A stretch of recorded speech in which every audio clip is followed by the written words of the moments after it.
ये जो न्यूज है वो किससे रिलेटेड है? फॉरेक्स रिजर्व से। फॉरेक्स रिजर्व क्या होता है? Foreign exchange reserve. Foreign exchange का मतलब होता है जो फॉरेन करेंसी है, ठीक है, जैसे कि डॉलर, ठीक है, पॉन्ड्स, है ना, या फिर दूसरे जो करेंसी है जो इंटरनेशनल मार्केट में इंपॉर्टेंट है, उन्हीं के रिजर्व को बोला जाता है फॉरेक्स रिजर्व। तो अभी फॉरेक्स रिजर्व में हाल के दिनों में कमी आई है, कितना? 678 मिलियन यूएस डॉलर की कमी आई है, ठीक है। और वो कितने पे पहुंचा है अभी, यानी करंट स्टेटस क्या है फॉरेक्स रिजर्व का? 634.287 बिलियन डॉलर। तो ये करंट स्टेटस है फॉरेक्स रिजर्व का। और ये कमी क्यों आई है, क्यों स्लिप हुआ है हमारा फॉरेक्स रिजर्व, और इसका क्या इंपॉर्टेंस है, फॉरेक्स रिजर्व का क्या इंपॉर्टेंस है, ये सारी चीजों को हम यहाँ पे देखेंगे। तो जो कमी आई है, the slip in the reserve was on the account of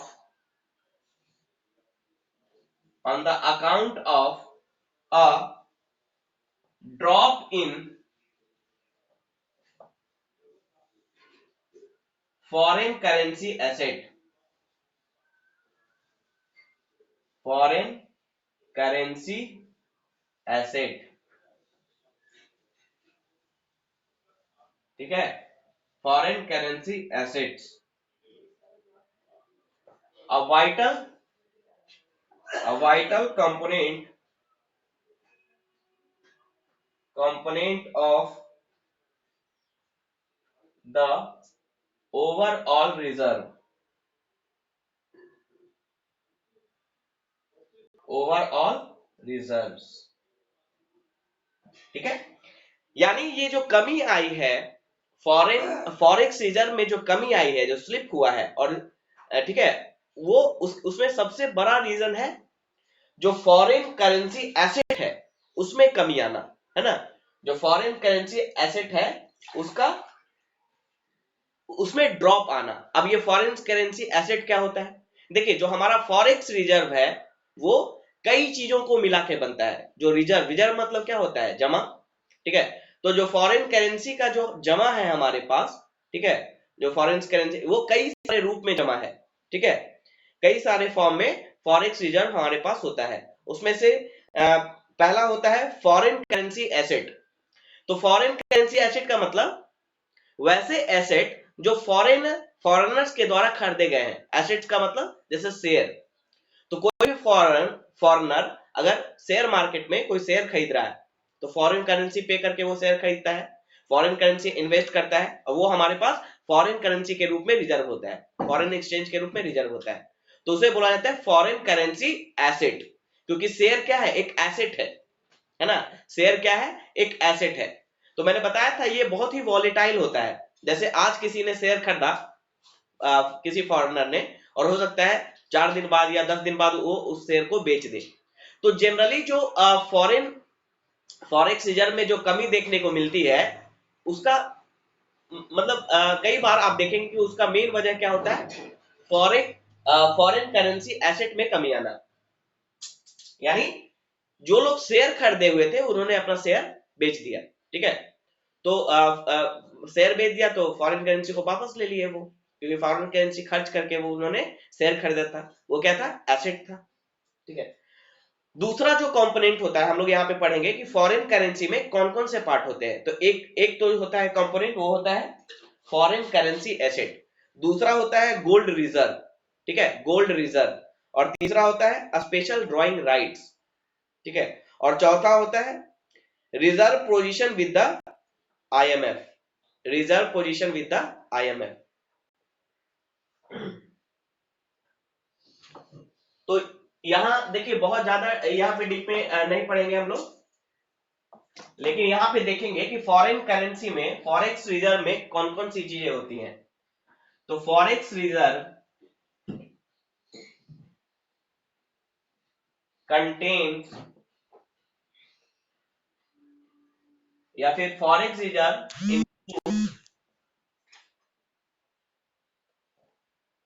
पहला फॉरेन करेंसी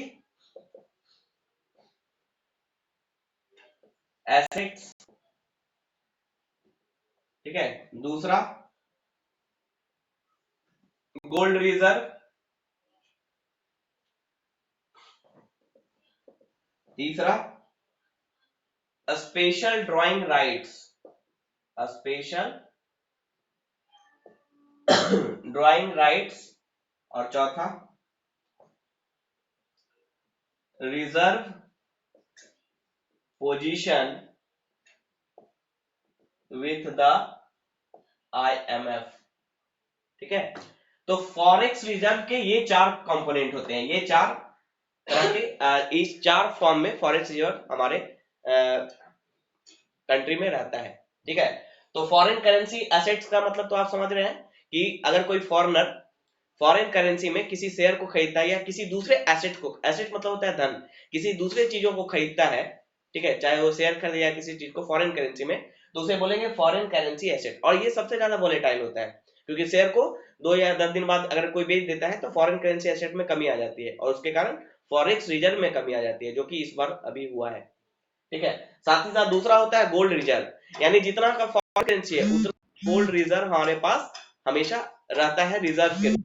उस गोल्ड को खर्च करके हम किसी भी करेंसी को खरीद सकते हैं। ठीक है। तो जैसे डॉलर डॉलर कुछ डॉलर के इक्विवेलेंट हमारे पास गोल्ड रिजर्व है। ठीक है। और उस गोल्ड को खर्च करके हम डॉलर को खरीद सकते हैं या कर्ज को चुका सकते हैं या फिर इंपोर्ट कर सकते हैं। तो फॉरेक्स रिजर्व का मेन पर्पस क्या है? ठीक है। जनरली जो मेन पर्पस होता है, अपने जो आपका जो बोरोइंग है, जो आपने विदेशों से कर्ज लिया है, उसको चुकाने के काम में आता है। या फिर जो भी चीजें आप इंपोर्ट कर रहे हैं, ठीक है, जैसे कि तेल आप इंपोर्ट करते हैं या कोई दूसरी चीजों को इंपोर्ट करते हैं, तो आपको फॉरेन करेंसी में उसे चुकाना होता है। तो कुछ फॉरेन करेंसी के इक्विवेलेंट हम लोग गोल्ड को रिजर्व रखते हैं कि इतना डॉलर का गोल्ड है, अगर गोल्ड को बेच के हम डॉलर मार्केट से खरीद सकते हैं। तो दूसरा है गोल्ड के फॉर्म में हम कुछ चीजों को रिजर्व रखते हैं फॉरेन करेंसी के रूप में। तीसरा है स्पेशल ड्राइंग राइट। ये क्या होता है? जैसे आपका कोई अगर करंट करंट अकाउंट क्राइसिस होता है या बैलेंस ऑफ पेमेंट क्राइसिस होता है। बैलेंस ऑफ पेमेंट क्राइसिस का मतलब है आप एक्सपोर्ट से ज्यादा इंपोर्ट कर रहे हैं, ठीक है, यानी आपको पैसा देना है, आपका पैसा फॉरेन करेंसी नहीं आ रहा है लेकिन आप दे रहे हैं, या तो बोरोइंग कर रहे हैं, है ना, या आप बहुत ज्यादा इंपोर्ट कर रहे हैं, यानी आपको पैसा पे करना है।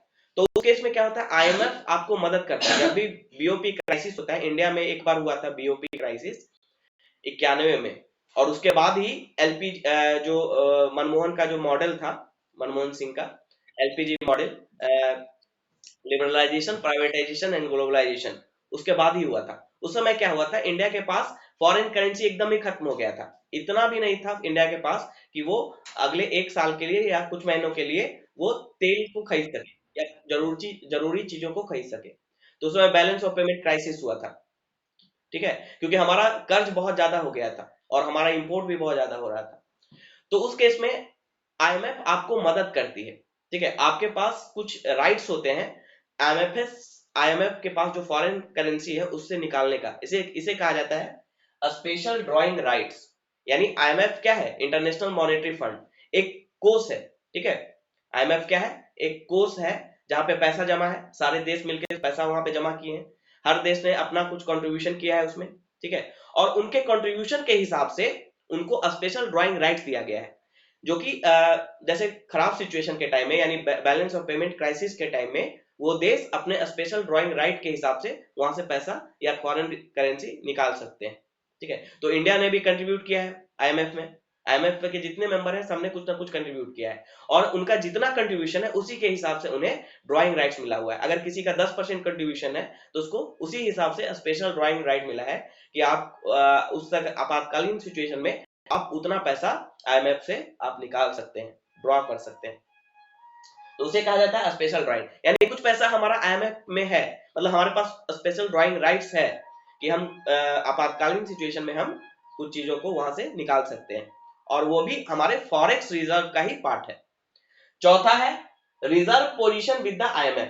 इसके अलावा स्पेशल ड्राइंग राइट्स के अलावा हमारे पास कुछ और भी रिजर्व पोजीशन है। कुछ हम रिजर्व वहां पे रखते हैं, कुछ गिरवी वहां पे रखते हैं IMF के पास। ठीक है। अपना कोई कागज रखे या फिर गोल्ड रखे, किसी तरह का कुछ चीज रखे, और समय पड़ने पर वो हम वहां से ले सकते हैं। ठीक है, तो ये सारे चीजें कंट्रीब्यूट करता है हमारा फॉरेक्स रिजर्व।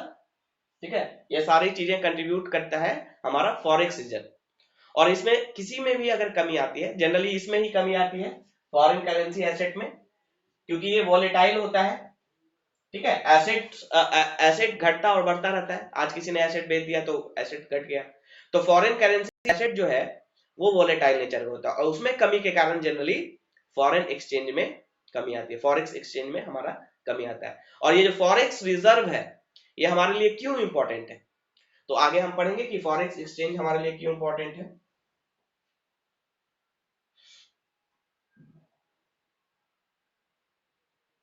और ये जो रिजर्व रहता है, फॉरेक्स रिजर्व जो होता है, किसके पास होता है रिजर्व? आरबीआई के पास, जो सेंट्रल बैंक होता है कंट्री का, उसके पास ये रहता है। ठीक है, यानी जो भी फाइनेंशियल फॉरेन करेंसी एसेट है, ठीक है, वो रिजर्व बैंक के पास रहेगा, या फिर गोल्ड रिजर्व है वो रिजर्व बैंक के पास रहेगा, या स्पेशल ड्रॉइंग राइट है उसके पास है, मतलब वो चाहेगी तभी वो आईएमएफ से निकाल सकती है। ठीक है, तो ये जो फॉरेक्स रिजर्व होता है वो सेंट्रल बैंक के पास रिजर्व रहता है, और आपातकालीन सिचुएशन में हम इसे यूज करते हैं, या एक्सपोर्ट के टाइम में हम इसे यूज करते हैं। ठीक है,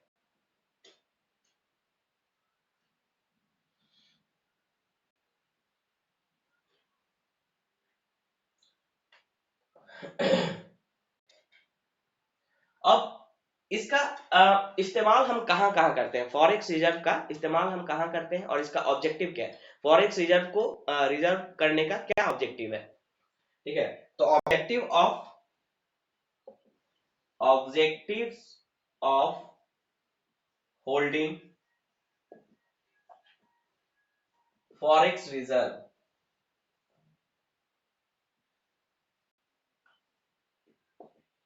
पहला है,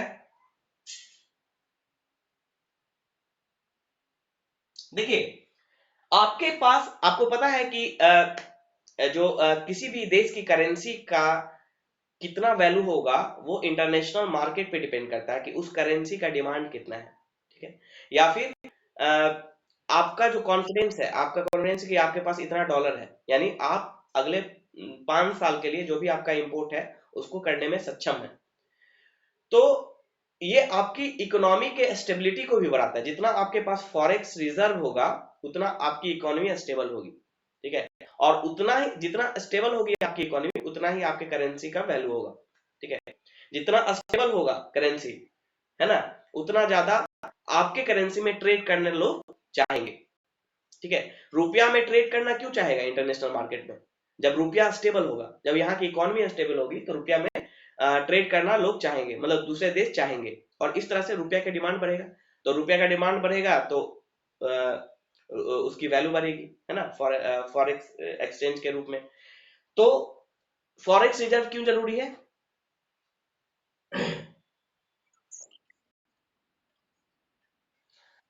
इकोनॉमी का मतलब, हाँ लॉन्ग टर्म में स्टेबल, मतलब लॉन्ग टर्म में आपके पास पैसा होना चाहिए अपना खर्च चलाने के लिए। जैसे आप तेल इंपोर्ट करते हैं, अब आपके पास फॉरेक्स में डॉलर है ही नहीं तो तेल कैसे खरीदेंगे आप? तो जितना फॉरेक्स रिजर्व, जनरली भारत के केस में अगर देखें तो कई सारे करेंसी में फॉरेक्स रिजर्व रहता है। ठीक है, वो पाउंड में भी रहेगा, डॉलर में भी रहेगा।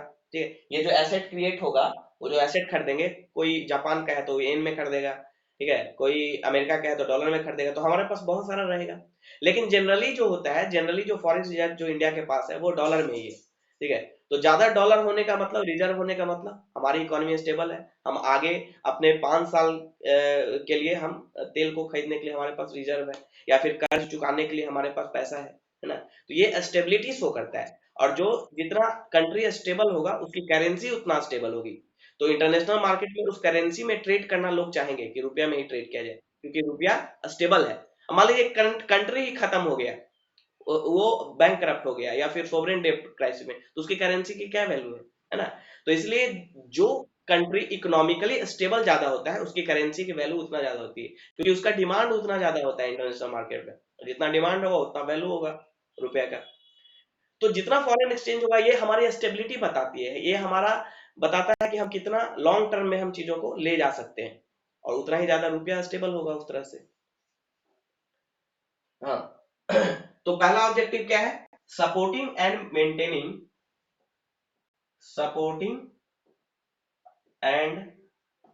Maintaining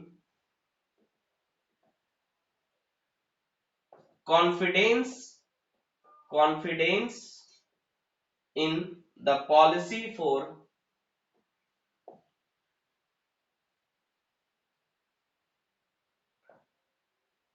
monetary and exchange rate management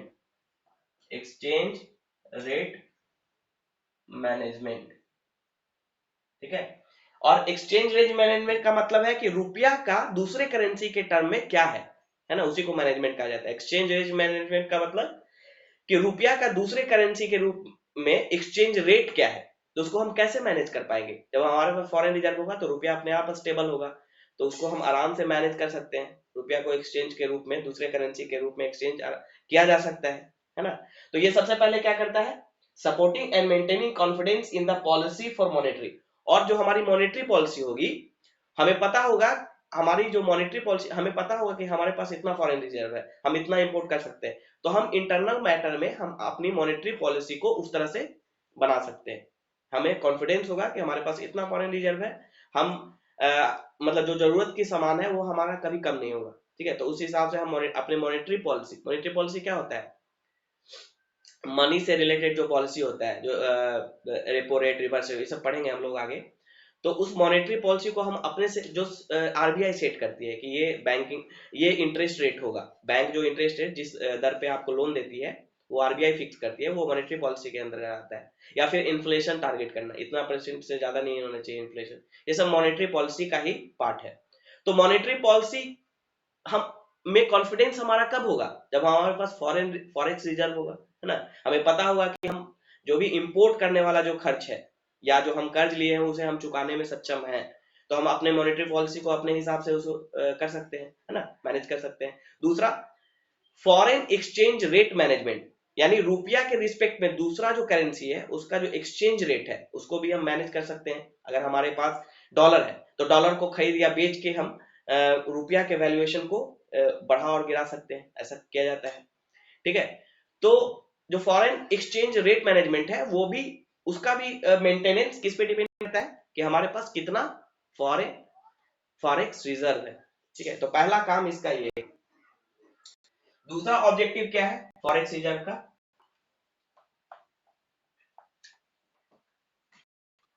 दूसरा ऑब्जेक्टिव है,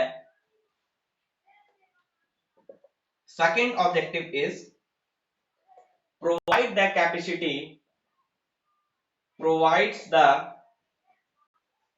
capacity to intervene in support of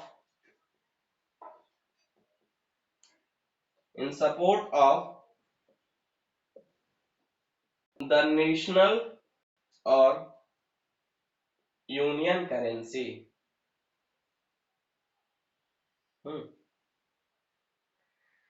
देखिए, अगर रुपया का वैल्यू बहुत ज्यादा गिर रहा है तो उसके सपोर्ट में हम कब इंटरफेयर करेगी गवर्नमेंट, जब उसको पता होगा कि हमारे पास इतना डॉलर है। वो क्या करेगी, देखेगी कि डॉलर के रिस्पेक्ट में रुपया बहुत नीचे जा रहा है, ठीक है।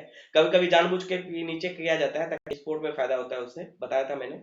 लेकिन बहुत ज्यादा नीचे जा रहा है रुपया का वैल्यू और हम इंपोर्ट बहुत ज्यादा कर रहे हैं तो हमें तो महंगा पड़ रहा है, तो हम क्या करते हैं कि डॉलर की अपेक्षा रुपया क्यों नीचे जा रहा है, क्योंकि डॉलर का डिमांड बढ़ता जा रहा है मार्केट में। आरबीआई क्या करेगी, डॉलर बेच देगी, मार्केट में डॉलर ला देगी, ठीक है। तो डॉलर लाने से क्या वैल्यू बढ़ेगा, है ना। तो उससे मतलब अगर हमारे पास फॉरेन रिजर्व होगा, फॉरेन एक्सचेंज रिजर्व होगा, करेंसी के जो भी नेशनल या यूनियन करेंसी है उसके सपोर्ट में, है ना, उसके सपोर्ट में हम इंटरफेयर कर सकते हैं, यानी गवर्नमेंट इंटरफेयर कर सकती है। अगर उसके पास फॉरेन एक्सचेंज, अच्छा खासा फॉरेन एक्सचेंज होगा तो वो क्या करेगा, अपने जो करेंसी है उसके सपोर्ट में इंटरफेयर कर सकता है ना। तीसरा ऑब्जेक्टिव क्या है, अब देखिए, limits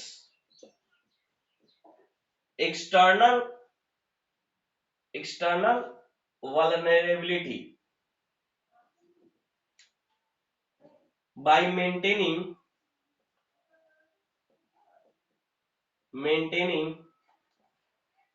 foreign currency liquidity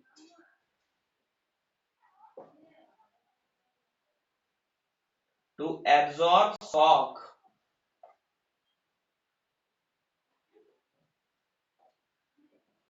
during time of crisis or when access to borrowing is curtailed। अब देखिए यहां पे देखिए क्या होता है।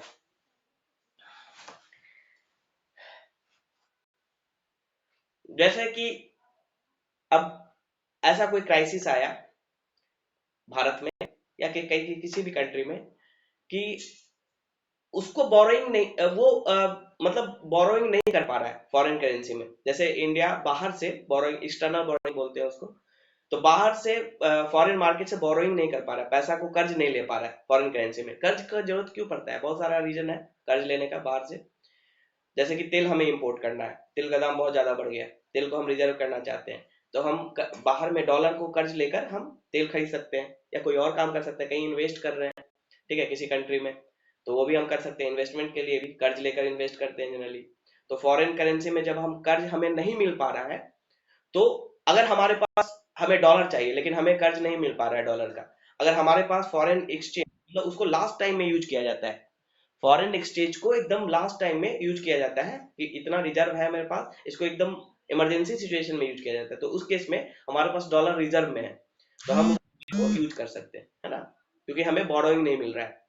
जनरली हम क्या करते हैं, जैसे डॉलर का हमें जो जरूरत है वो हम क्या करते हैं, बोरोइंग के द्वारा उसे पूरा करते हैं, है ना। लेकिन जब क्राइसिस है, जब हमारा जो रेटिंग है, एक रेटिंग होता है, आप पढ़ेंगे रेटिंग एजेंसी होगा, वो रेट करता है हर कंट्री के इकोनॉमिक स्टेबिलिटी को, तो उस रेटिंग के हिसाब से हमें कर्ज मिलता है इंटरनेशनल मार्केट में।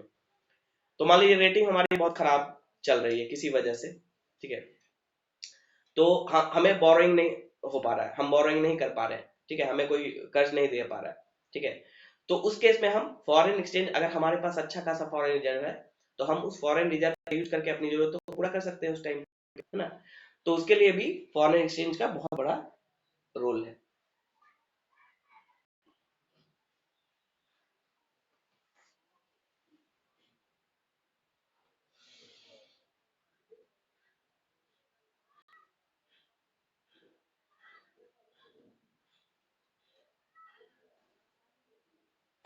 अब देखिए अगर फॉरेक्स